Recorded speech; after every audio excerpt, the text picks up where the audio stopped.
పరకామణి చోరీ కేసు ఫిర్యాదుదారు సతీష్ కుమార్ ను దారుణంగా హత్య చేసిన వారిని కఠినంగా శిక్షించాలని ప్రకాశం జిల్లా శాలివాహన సంఘం అధ్యక్షుడు కానుగుల విక్కీ నాగేశ్వరరావు కోరారు.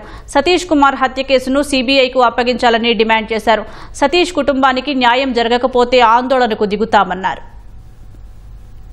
సతీష్ కుమార్ వాళ్ళకి లొంగకుండా ఎంతో డబ్బులు ఇస్తామని చెప్పినా కూడా అతను నిజాయితీగా నిలబడి ఉన్నందుకు అతన్ని బెదిరించి హత్యకు గురయ్యేటట్టు చేశారు. హత్య చేశారు కాబట్టి దీన్ని మేము ఖండిస్తున్నాం. ప్రభుత్వం చర్య తీసుకొని ఈ యొక్క దోషుల్ని సిబిఐకి అప్పచెప్పి దానికి న్యాయం జరగాల్సిందిగా కోరుచున్నాము.